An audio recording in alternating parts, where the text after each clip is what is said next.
Bonjour, bienvenue dans cette vidéo de présentation de l'application J Immobilier, qui est une application de gestion immobilière. Moi, je suis Boubacar Touré, je suis développeur web à l'entreprise Skill Coding, qui est une entreprise de gestion d'informatique, etc. Bien, dans cette vidéo de présentation, tout premièrement, nous avons quoi? Nous avons une page d'authentification en premier qui s'affiche. Cette page d'authentification nous permet de se connecter à notre application en fait. Ok. Nous avons deux champs ici. Nous avons un champ email, ensuite celui du mot de passe. Ok. Ici vous allez saisir votre adresse email qui vous a été fournie par l'entreprise Skill Coding bien sûr. Ensuite en dessous vous saisissez votre mot de passe. Et le troisième, nous allons cliquer sur connexion. Bien, connecté avec succès. D'abord, tout premièrement, nous avons quoi? Nous avons un tableau de bord avec des multiples de données. Ok. Donc ici, nous avons les propriétaires, le nombre de propriétaires, le nombre de biens, le nombre de charges, le nombre de locataires, le nombre de locations, parce qu'il y a une différence entre locataire et location. Ok. Donc nous verrons tout ça au cours de la vidéo, Inch'Allah. Donc ensuite nous avons le nombre des utilisateurs aussi. Le nombre des utilisateurs, c'est le nombre de personnes qui se connectent à l'application. Ok, le nombre de comptes qui peuvent se connecter à l'application. Donc ça c'est la page d'accueil principale. En dessous nous avons quoi? Nous avons un graphique des total des biens, des pourcentages des biens, les maisons qui ont été saisies dans l'application. Ok. Par exemple ici nous avons maison de Mamadou Sissoko, 50% de graphisme. Ensuite, celui de Boubacar Mohamed Touré, 50%. Ok, avec son numéro. Ici, en dessous, nous avons le rapport des biens, qui est 1%, par exemple, biens en location, et les biens non en location. Le vert, ça indique les biens qui sont en location. Ok, et ensuite, le bien non en location, c'est le rouge qui l'indique. Donc, c'est deux choses différentes. Donc, même à travers les couleurs, vous pouvez vous en sortir. Donc, en dessous, nous avons la localisation des biens sur le menu. Ok, la localisation des biens, une partie très importante. La localisation des biens, c'est quoi?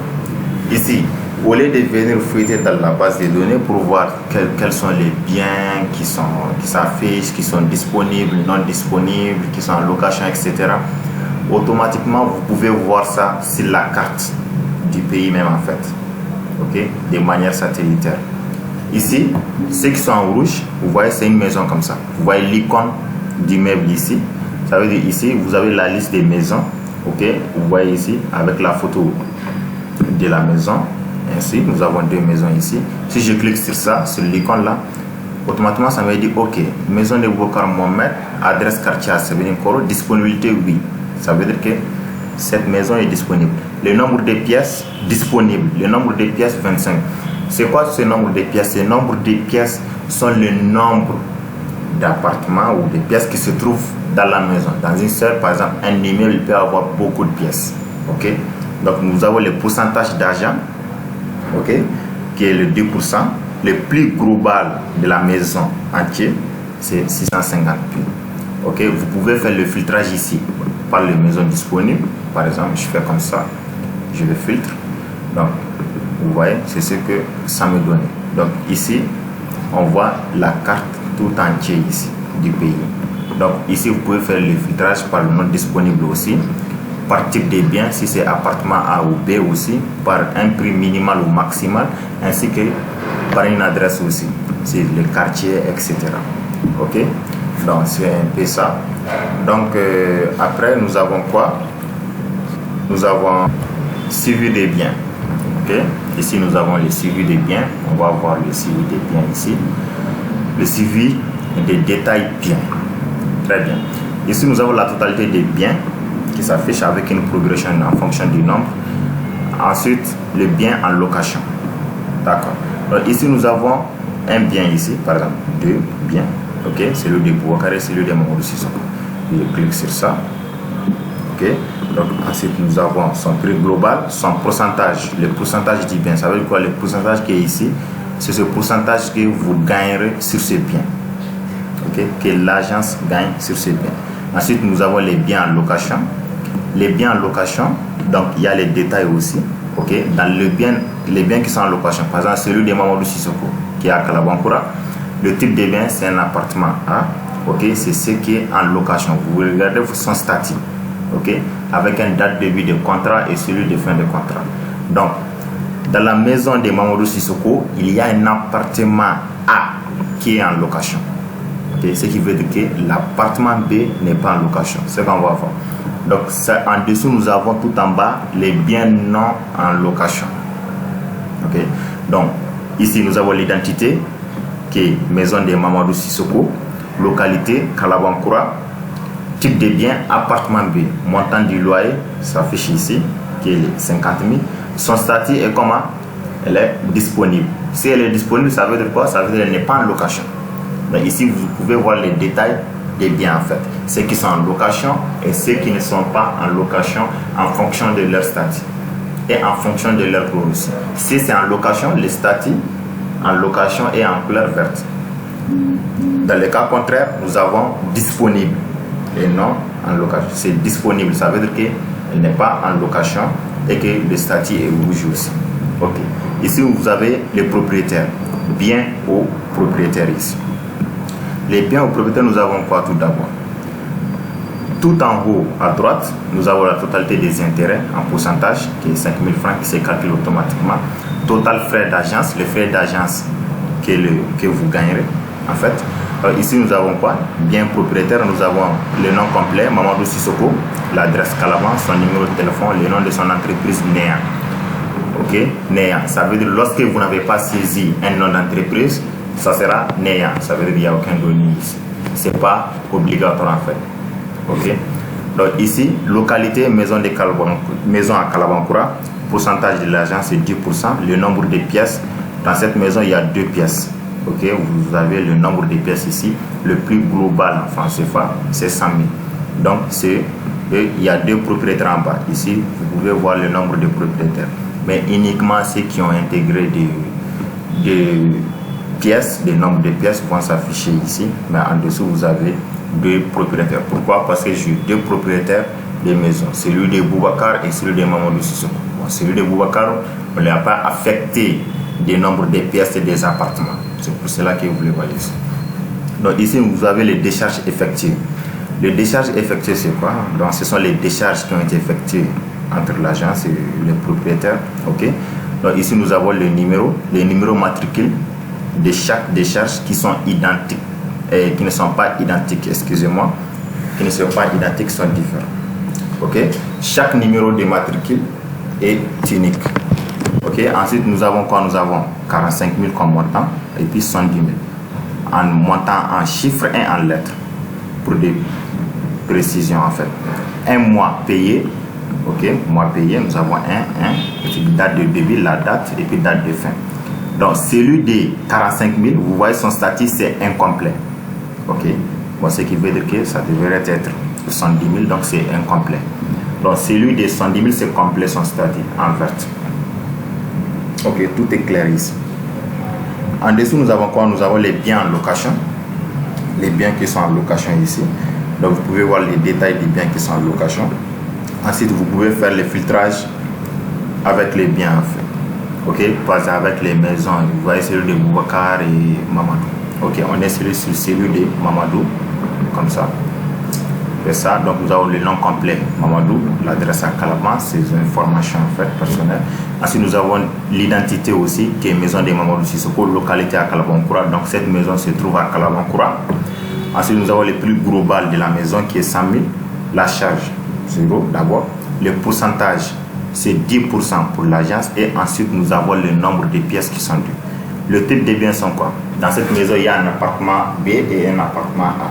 Les loyers de chaque appartement, celui de B c'est 50 000 et ensuite celui de A aussi c'est 50 000. Ça dépend en fonction du prix que vous saisissez. Ok, nous avons le nombre de chambres. Donc dans l'appartement B, il y a une chambre. Il y a une seule chambre là-bas. Donc qui est en location. Donc celui de l'appartement aussi a une seule chambre. Donc celui est en location. Bon, celui de l'appartement B n'est pas en location. Très bien. Donc ensuite, tout en dessous de la section du tableau de bord, nous avons quoi? Nous avons la caisse. Ok, une partie très importante pour voir une vue globale sur votre finance en fait.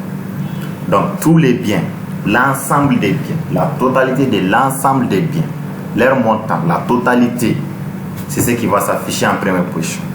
En seconde position, nous avons quoi? Les biens non disponibles. Ok, les biens non disponibles, la totalité des biens non disponibles, ça veut dire la totalité des biens qui sont déjà en location.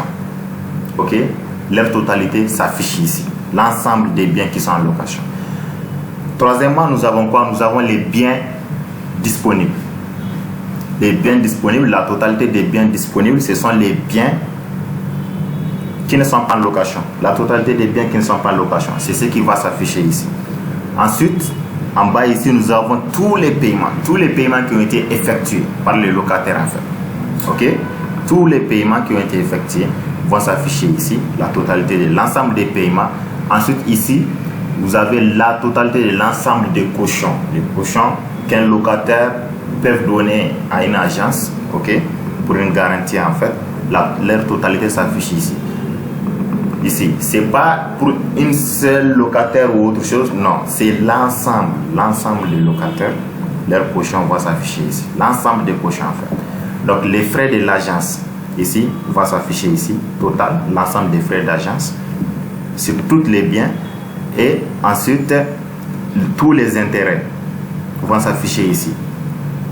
Ok, l'ensemble de tous les intérêts qui sont les 5 000 francs ici vont s'afficher ici.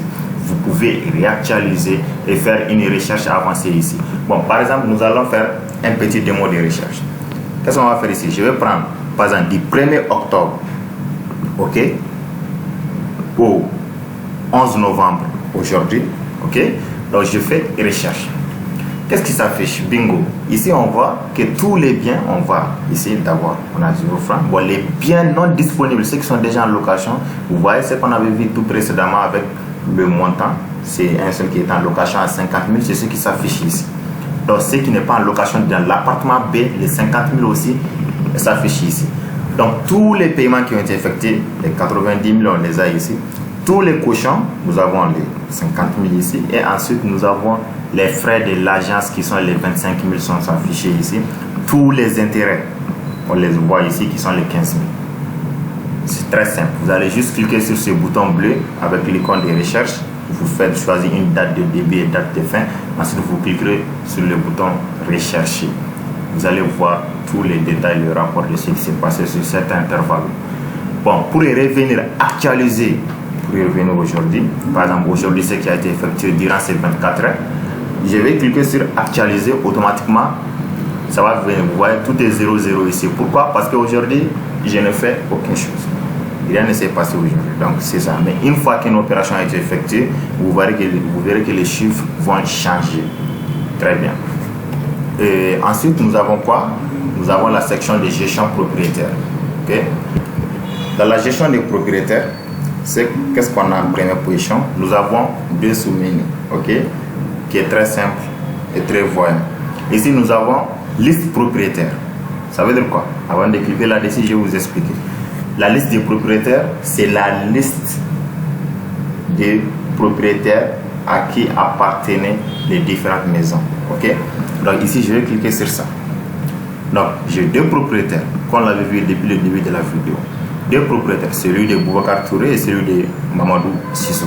Ok? Avec leurs adresses ainsi que leur numéro de téléphone. Sur cette icône d'œil là, vous avez quoi? Vous pouvez voir les détails de ces propriétaires. Donc, ici, si vous avez saisi sa photo ou une pièce d'identité, la photo de sa pièce d'identité, ça va s'apparaître ici. Vous avez le détail ainsi que son nom d'entreprise ici. Ensuite, ici, vous pouvez effectuer des modifications. Ok? Vous pouvez effectuer des modifications en fonction des propriétaires. Par exemple, si vous vous êtes trompé, au lieu de le faire à Touré, vous le faites à Diarra, etc. Bon, c'est pas un problème, ça ne vaut pas la peine de le supprimer. Vous allez juste cliquer au milieu ici, avec l'icône des crayons là, et que vous allez modifier ici. Bon, au cas où vous voulez, ces propriétaires, il y a certains propriétaires qui ne font plus partie de votre partenariat, vous pouvez le supprimer avec l'icône. Ok? Mais c'est quelque chose, la suppression, c'est quelque chose que je vous déconseille chaque fois. Bien, ici nous avons en dessous un bouton nouveau. Nouveau, ça veut dire quoi? Nouveau, ça veut dire ajouter un nouveau propriétaire. Ouais, c'est ajouter. Ce bouton qui est ici et celui qui est en dessous du tableau, c'est la même chose. Ok, ça va apparaître la même chose. Donc, si que je clique ici, ça même la même chose. Ok, ou que je clique ici, c'est la même chose. On est bon. Ici, on a quoi? Nous avons un nouveau propriétaire. Vous allez choisir son prénom, son nom de famille, son numéro de téléphone, son adresse. Ok, si son adresse ne figure pas dans la liste, c'est très simple. Vous avez un bouton, petit bouton plus à droite ici, tout au bout du champ. Vous allez cliquer sur ça. Vous allez cliquer le libellé. Le libellé, c'est quoi? C'est le nom de l'adresse. Par exemple, Garantibougou, Kalabankura, Faladje, etc. Ok, ensuite vous cliquerez sur enregistrer. Automatiquement, ça va s'apparaître dans la liste des adresses. Bien. Ensuite, vous avez facultatif nom comme nom d'entreprise. C'est la raison pour laquelle tout précédemment nous avons vu que c'est néant devant le nom de l'entreprise. Pourquoi? Parce que ça n'a pas été saisi ici. Si vous n'avez pas saisi le nom d'entreprise, c'est pas obligatoire. Ok, c'est pas un champ obligatoire. Partout dans l'application où vous verrez entre parenthèses facultatif, ça veut dire que ce champ n'est pas obligatoire. Ok, ça apparaîtra néant. Ici, vous pouvez choisir sa photo d'identité ou sa photo de sa pièce, quelle qu'en soit. Une photo d'identification en tout cas, vous pouvez le saisir ici et cliquer sur enregistrer. Automatiquement, ça sera ajouté à celui du tableau. Bien. Dans la prochaine section, nous avons quoi? Nous avons la gestion des biens, qui est la liste des biens ainsi que le détail des biens. Bien. C'est ce qu'on a vu sur le tableau de bord tout à l'heure. Ici, nous avons quoi? C'est ici, c'est d'affecter un détail des biens à un propriétaire par exemple. Ok, donc ici le type des biens, appartement A ou B. Par exemple, je vais prendre celui de Boubacar. Ok, si je vais lui affecter appartement A, les prix en location. Ok, ensuite je vais dire 45. Ici elle est pas obligatoire. Je l'ajoute automatiquement celui de Boubacar. Vous voyez que je l'ai affecté des appartements. Donc si je vois le détail, etc., on le voit très bien, très clair. Ici, c'est la même chose. Vous voyez le détail. Donc ici, nous avons quel détail ici? Nous avons l'identité de la maison, ok, les détails des biens des maisons de Mamadou Sissoko. Et ensuite, nous avons dans l'appartement B, le type des biens, c'est appartement B. Le prix de cet appartement B, prix de loyer, et là comme loyer 50 000 francs. Et ensuite, nous avons le nombre de chambres qui se trouvent dans cet appartement. Donc, le nombre de chambres, nous avons un seul chambre. La description, elle est vide. Pourquoi? Parce qu'on n'avait pas saisi ça, elle était facultative. C'était pas obligatoire. Donc, ici, dans l'appartement A, nous avons quoi? Type de bien. Appartement A, le prix du loyer, c'est 50 000 aussi. Nombre de chambres 1, description néant. Vous avez la photo de l'appartement ici. Ok? En raison d'identification. Ici, vous pouvez le modifier. Ainsi, vous pouvez effectuer une suppression. Le plus global est atteint et 650 000. Ok, bon, c'est pas grave. Ici, je peux mettre nouveau, ça dépend. Ajouter de nouveaux biens. Ok, si je clique sur ça, j'ai quoi? Je devrais d'abord choisir un propriétaire. Si j'ai pas de propriétaire, je clique sur ci. Ensuite, j'ajoute sur la liste. En dessous, localité, son adresse. Si ça ne figure pas sur la liste, comme je vous avais dit tout précédemment, sur ce petit plus. L'identité, elle est facultative. Ok. Donc ici, nous avons le montant global de la maison tout entier. Le pourcentage qui est l'argent, vous devez gagner sur cette maison. Vous allez le sélectionner. Ok. Par défaut, c'est 10%. Certains prennent 10%. Ça dépend en fonction de votre travail. Le nombre de pièces qui se trouvent dans cette maison, vous devez le saisir ici. Les charges sont facultatives ici. Après, vous pouvez le faire. Donc, en dessous, nous avons des champs. Latitude et longitude. Ok, c'est pas de la géométrie, c'est très simple. Ici, on a quoi? Vous avez latitude et longitude. Ce qui veut dire que ici, vous pouvez zoomer et regarder, ok, dans le pays, dans quel quartier se trouve exactement cette maison. Dès que vous cliquerez sur ça, par exemple, voilà, c'est au lieu de profil à tirage. Dès que vous cliquerez sur ça, ok, Donc, voulez-vous ajouter la localisation de l'emplacement cliqué? Donc, si je clique sur ça, automatiquement, ça va remplir ces deux champs. Je clique sur OK, vous voyez. Donc, sur le tableau de bord de géolocalisation, automatiquement, cet appartement va s'afficher là-bas. Dès que vous cliquez là-bas, vous verrez les informations détaillées avec les itinérances, etc. Ensuite, on clique sur Enregistrer. Très bien. Donc, je ferme. En dessous, nous avons quoi? Nous avons une liste des détails des biens qui sont numérotés ici. Ensuite, dans la liste des détails des biens, vous avez leurs statistiques qui sont disponibles ou pas disponibles, ok, en fonction des appartements, ok, et les biens aussi. Donc, nous avons deux icônes ici. Ensuite, vous pouvez ajouter une liste de types ou ajouter un nouveau encore sur ces deux boutons. En dessous, nous avons quoi? Nous avons la gestion des locataires. Les locataires sont quoi? Ce sont les personnels qui ont loué la maison tout entière ou quelques chambres dans la maison, ok. Un locataire. Donc ici nous avons la liste des locataires, de tous les locataires, excuse-moi. Vous avez ici une liste de tous les locataires des différentes maisons. Vous avez leur nom complet, leur type qui sont particuliers. Excusez-moi. Et ensuite nous avons leur numéro de téléphone, leur adresse email. Vous pouvez afficher leurs détails ici. S'ils possèdent une photo d'identité ou leur profil, ça dépend. Vous pouvez leur modifier leurs données, ensuite faire une suppression. Pour ajouter un nouveau locataire, c'est très simple. Toujours sur ce petit plus nouveau, je clique sur ça, bingo. Ici, je vois type de locataire. Si c'est particulier ou société, souvent il peut y avoir des sociétés qui peuvent louer votre maison ou des particuliers, ça dépend. Si c'est autre chose, vous allez cliquer sur ce plus et donner le libellé du type de location. En dessous, nous avons la civilité, c'est madame, monsieur ou mademoiselle, son prénom, son nom de famille, son numéro de téléphone, la date de naissance, l'email qui est facultatif, elle n'est pas obligatoire, mais pour des raisons de sécurité, il faut le mettre. Ensuite, vous pouvez uploader ici sa photo d'identité.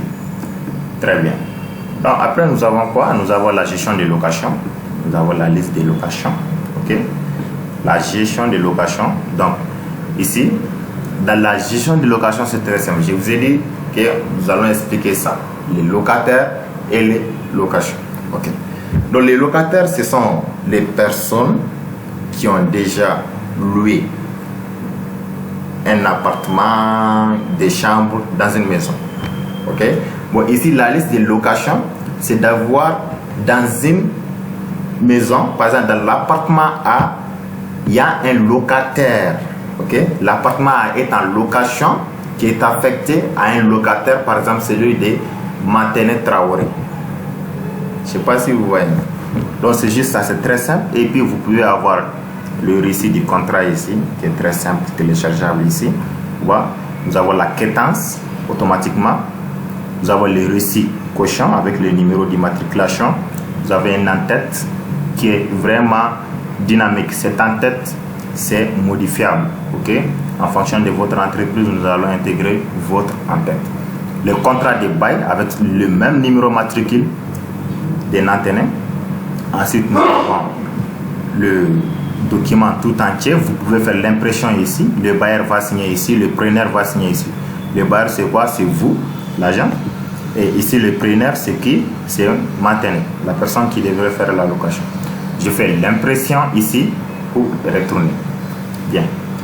C'est ça la différence entre les deux. Donc nous ici, en dessous, nous avons la gestion des paiements. La gestion des paiements ici, nous avons la liste des paiements qui ont été effectués. En fonction de leur date, etc. Vous pouvez imprimer le récit pour dire que non, j'ai perdu ma quittance. Non, non, non. Vous pouvez imprimer la quittance ici des milliers de fois. Ok? Ça ne se finit pas. Très bien. Donc ici, vous pouvez voir encore les détails. Ok, l'information du paiement. Nous avons paiement dû au. Ok, location bien, appartement A de Kalabankura, montant de caution 50 000, montant payé 50 000, mode de paiement espèce. C'est à vous de choisir. Si vous voulez ajouter un nouveau, c'est très simple. Je clique sur ça et ensuite le propriétaire de la maison, le bien. Alors, je prends celui-ci, les biens vont s'afficher ici. Ok. Donc ici, vous voyez, montant du loyer c'est 50 000. Automatiquement, ça s'affiche en dessous. Je prends appartement A. Automatiquement, ça veut dire non, détail du bien, l'appartement A est à Matene Traoré. Direct. Donc ici, nous avons le montant, le reliquat, le restant à payer, c'est ça le reliquat. Donc ici, nous avons les modes de paiement. Okay. Si c'est en espèces, par Orange Money, par chèque ou par virement bancaire, ça dépend en fonction de votre paiement. Donc ici, nous avons les montants en lettres, vous allez le ressaisir ici. Nous avons les dates de début et dates de fin. Par exemple, il doit payer le 31 novembre. Donc vous allez cliquer du 1er novembre au 31 novembre. C'est ça, c'est ce paiement-là qu'il avait fait. La description, elle est facultative. C'est à vous de voir si vous les saisissez ou pas, c'est pas obligatoire. À part ça, tous les autres sont obligatoires, il faut les remplir. D'accord, ici vous pouvez effectuer une recherche avancée comme on l'avait vu tout précédemment. Ok, date de début et date fin. Ok, ensuite vous allez rechercher tout ce que vous voulez voir dans cet intervalle là, vous allez le voir ici. Bien, ici vous avez les historiques. Ok, les historiques des paiements. Très propre, excuse-moi. Et vous avez les historiques ici, aucune donnée dans le tableau. Et ensuite vous avez les historiques des paiements qui ont été effectués, ceux qui ont été annulés ou pas, etc. Tout va s'afficher ici. Ensuite, nous avons la gestion des décharges. Décharges externes et décharges internes. C'est quoi la différence entre ces deux? La différence entre ces deux décharges est que la décharge externe concerne entre l'agence et le propriétaire des biens. C'est ça la décharge externe. Dans les cas contraires, la décharge interne est celui dit entre deux agences en fait. Par exemple, vous avez une autre section qui se trouve au Golfe et vous êtes à Calaban. Donc, automatiquement, vous allez faire, lorsque vous faisiez une décharge entre vous, ces deux agences-là, c'est ça, les décharges internes. Sinon, dans le cas contraire, celui des décharges externes, c'est entre vous et le propriétaire de la maison. C'est ça.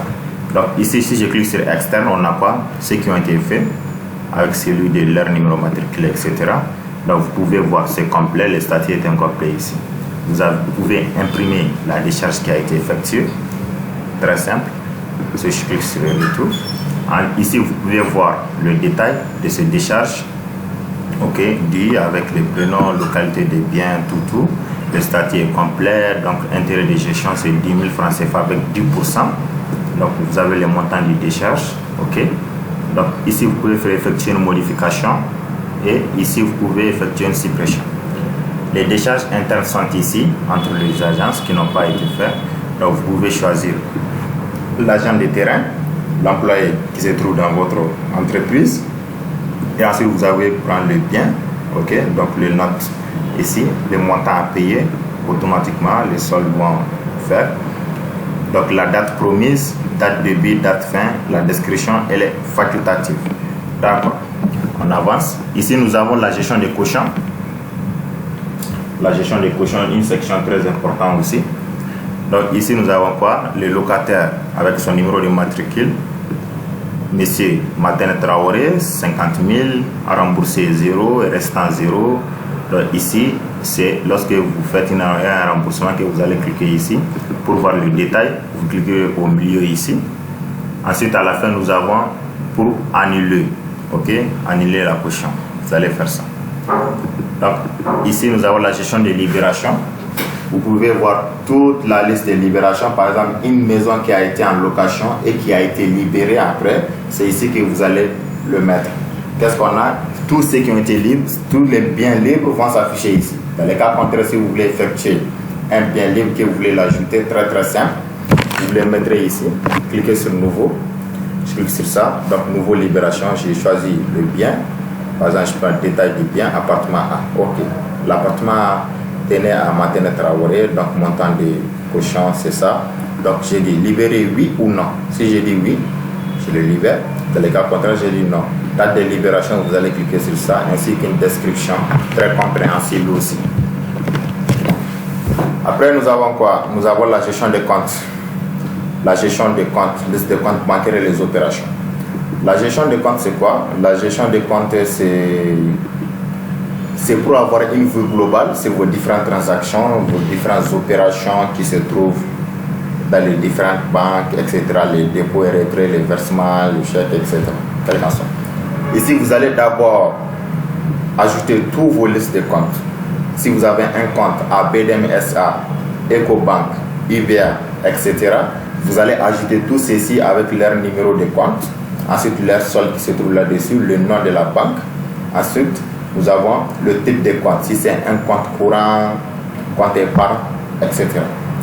Donc, ici, vous avez le détail. Ok, aucune opération n'a été effectuée sur ça. Ensuite, vous pouvez le modifier ici ainsi que le supprimer. Donc, vous pouvez ajouter ici compte. Par exemple, ici, type de compte, compte courant ou bien compte épargne. Vous pouvez cliquer sur ce petit plus et ajouter. Ensuite, nous avons le numéro du compte, le solde qui se trouve dans ce compte. Donc, ici, nous avons le nom de la banque. Vous pouvez l'ajouter ici. Après, qu'est-ce qu'on a? On peut faire des opérations bancaires que vous avez effectuées en fonction des comptes. Vous pouvez cliquer ici ou ici. Vous cliquez ici, vous allez ajouter. D'abord, on va voir le tableau ici. Ici, aucune opération n'a été effectuée sur ces comptes. Donc, si tu cliques sur nouveau seulement, tu peux effectuer une opération passive de compte là. Je clique bon montant comme ça, en lettres. Juste des exemples. Effectué par qui? Par moi-même. Donc, je dis dépôt. Ensuite, je clique sur ajouter, enregistrer. Ok, ça c'est de faire une opération. Donc, je suis parti à la banque aujourd'hui, je fais un dépôt ou un versement, ok, ou un retrait, donc quel qu'en soit. Donc, vous allez faire ça, vous allez saisir les données dans la section d'opération pour pouvoir avoir une vue globale sur vos transactions, de quel côté votre finance va partir en fait. C'est juste ça. Très très simple. Ensuite, en dessous, nous avons quoi? Nous avons la gestion des employés. Nous avons quoi? La liste de tous vos employés qui travaillent dans votre entreprise, vous pouvez les ajouter ici. Vous pouvez voir la liste ici. Ensuite, si vous avez besoin d'ajouter, vous allez cliquer sur ce nouveau. Ensuite, le nom complet, son numéro de téléphone, son adresse, là où, dans quel quartier il vit. Ensuite, vous pouvez cliquer sur ce petit plus. Si ça ne fait pas sur la liste, vous pouvez cliquer ici et ajouter sa résidence. Ok, donc l'email ici elle est facultatif. Son salaire très important, il faut bien saisir son salaire ici. Donc ici nous avons les paiements des employés. Dans la section des paiements des employés, nous avons la date paie, montant, employé, mode de paiement et l'action ici. Donc si je clique sur ça, par exemple celui de Boubacar, tous les employés que vous avez ajoutés ici dans cette partie là vont s'afficher sur la liste. Alors, si je sélectionne celui de Boubacar, automatiquement il me dit non, son salaire c'est 300 000. Attention, c'est pas mon salaire, c'est juste un exemple. Ici, vous voyez les montants que vous lui avez donné, excuse-moi, les montants que vous lui avez donné, donc vous allez cliquer sur ça, vous saisir ça ici. Les modes de paiement, vous lui avez donné en espèces, virement, chèque, Orange Money, Smart Money ou autre chose, vous allez choisir ici. Ensuite, les montants en lettres, la date début du paiement et date fin du paiement. Ensuite, la description, elle est facultative. Ensuite, en dessous, nous avons quoi? Il nous reste deux sections, celui de gestion des dépenses et gestion des utilisateurs. Ok, dans la gestion des dépenses, vous pouvez voir, donc je n'ai pas ajouté de dépenses. Vous pouvez faire un filtrage, date début et date fin. Et on peut ajouter des dépenses ici. Les dépenses, c'est quoi? Ce sont les petites dépenses que vous faites, ok, au cours du mois, les dépenses que vous faites au quotidien en fait. Pour les, par exemple, vous avez donné des frais d'essence aux agents, vous avez acheté quelque chose, la réparation de votre voiture, essence pour les motos, etc. Il y a tout ça. Vous allez mettre le sujet. Cette dépense-là, ça concerne quoi? C'est ça le sujet. Donc, ensuite, vous allez donner les détails qui sont réparation de la voiture, ok, réparation des matériaux informatiques, maintenant, les dépenses, etc. Et ensuite, vous allez mettre le montant total, la globalité, ça a été combien? Date fait, donc effectué par automatiquement l'utilisateur qui est connecté sur l'application pour saisir cette dépense-là.